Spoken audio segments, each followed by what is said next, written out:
Ternyata Rangka ini tuh penganut ilmu hitam parakang.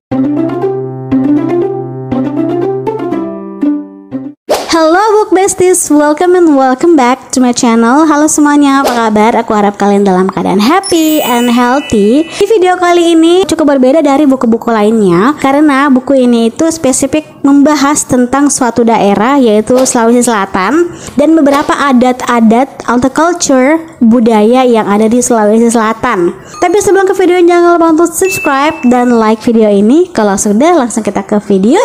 Jadi buku yang akan aku review yaitu tidak lain dan tidak bukan, judulnya Natisha. Jadi buku ini tuh ditulis oleh Krishna Pabicara, dan buku ini memang khusus atau bertema tentang Sulawesi Selatan. Jadi sebelum aku review buku ini, aku mau kenalin kalian siapa sih penulis dari buku ini. Jadi Krishna Pabicara merupakan seorang penulis asal Jeneponto, Sulawesi Selatan. Beliau lahir pada tanggal 10 November 1975. Penerima anugerah penulis opini terbaik Kompasinival tahun 2018, pembicara publik, penyuka neurologi. Beliau pernah menjadi kiper sebelum kemampuan matanya menurun, dan beliau ini juga suka sastra dan sejarah.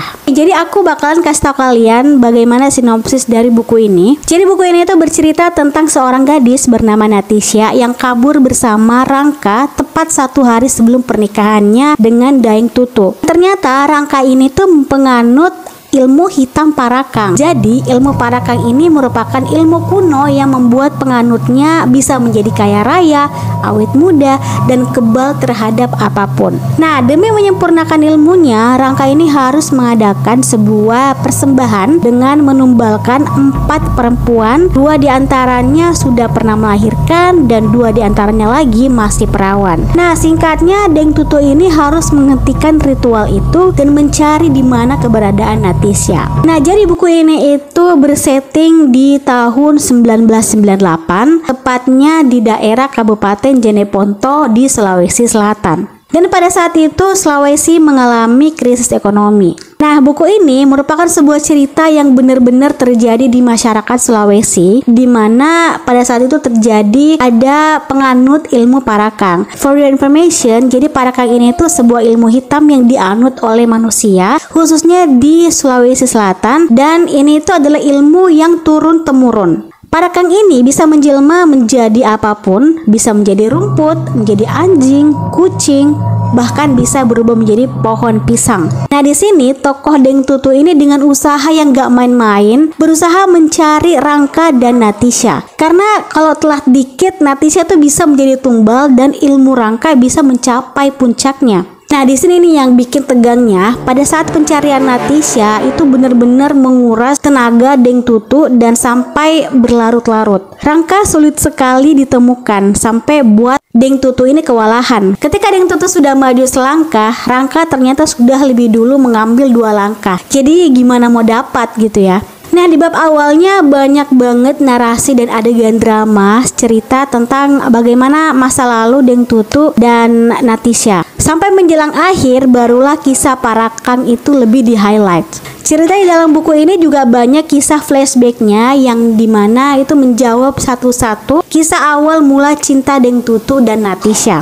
Nah, hal yang aku suka dari buku ini adalah gaya bahasanya yang buat aku relate, karena aku juga orang Sulawesi dan sama-sama orang Sulawesi. Jadi ketika baca buku ini tidak sulit untuk memahami dialog dan ragam budaya dari ceritanya. Dan juga setting ceritanya yang seakan membawa kita melanglang buana menelusuri daerah Jeneponto. Di dalam buku ini juga banyak sekali ragam budaya dan tempat sejarah yang disebutkan. Jadi sehingga kita itu bisa paham dan tahu. Beberapa yang aku dapat setelah baca adalah ternyata ilmu parakang itu benar adanya, dan ilmu parakang itu masih ada dan masih eksis sampai sekarang. Pesan moral yang aku dapat setelah baca buku ini yaitu bahwa kesetiaan merupakan sesuatu hal yang amat tak ternilai harganya. Walaupun di awal kita itu jatuh bangun, tapi percayalah akan ada sayap yang akan membawa kita mencapai impian. Overall aku suka banget dengan kisah Daeng Tutu dan Natisha dalam buku ini, dan aku harapnya sih penulisnya bisa membuat buku keduanya, karena aku pengen tahu bagaimana kelanjutan kisah cinta mereka. Oke, itu dia review aku tentang buku Natisha ini. Dari covernya sendiri sebenarnya simple dan gak neko-neko, tapi aku suka karena dalam buku ini tuh sosok cewek, dia tuh memakai seragam atau baju adat Sulawesi kalau nggak salah, if I'm mistaken. Dan aku cukup suka dengan cerita, meskipun mungkin di awalnya tuh masih drama ya. Kalau menurut kalian bagaimana kisah dari Natisha ini? Mungkin beberapa di antara kalian juga belum relate ya, karena buku ini itu memang khusus bertema Sulawesi Selatan. Tapi bagi kamu yang tinggal di Sulawesi Selatan mungkin cocok untuk baca buku ini. Oke, sampai sini aja video aku. Thanks for watching. Have a nice day. See you next video. Bye bye.